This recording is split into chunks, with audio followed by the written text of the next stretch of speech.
देखु प्रवासी भारतीय सम्मिलनी ओडिशा प्रदेश पर एक गर्व और गौरवर कथा एवं विशेष करके ओडिशा प्रदेश को समग्र विश्व में परिचित करवा समृद्धिर रास्ता देखा एवं समृद्धि प्रदेश को आनिबा ये जो प्रक्रिया से शिल्पायन क्षेत्र में हो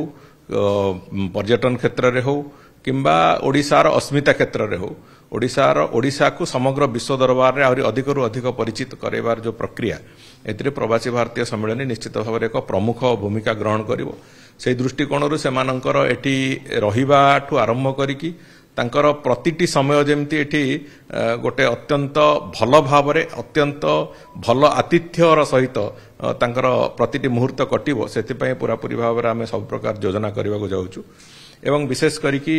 ओडिशार जो अतीत ओडिशार जो इतिहास ठू आरंभ करिकी आगामी दिन ओडिशा को आम कौन परिकल्पना करिछु 2036 मसीहा पर्यंत 2047 मसीहा पर्यंत जो जोड़िए माइलस्टोन अच्छी से संपर्क भी तांकु पूरापूरी परिचित करवा एवं तांकु ओडिशा प्रदेश आगामी दिन विकास सांगे जोड़िबा एक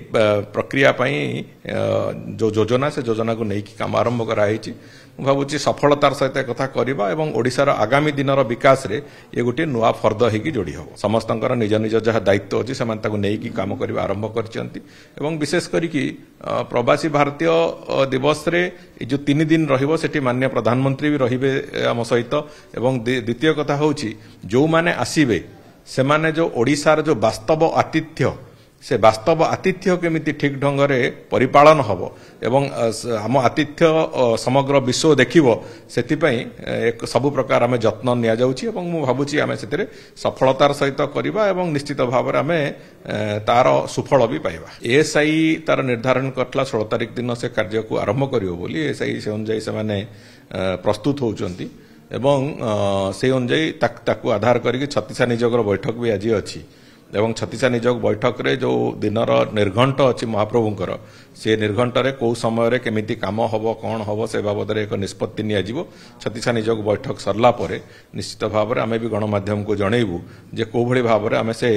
रत्नभंडार मरामती कार्य आरंभ करूँ एवं केते शीघ्र शेष करूँ से भी आम तार पूरापूरी भाव में एक निर्घंट तैयारी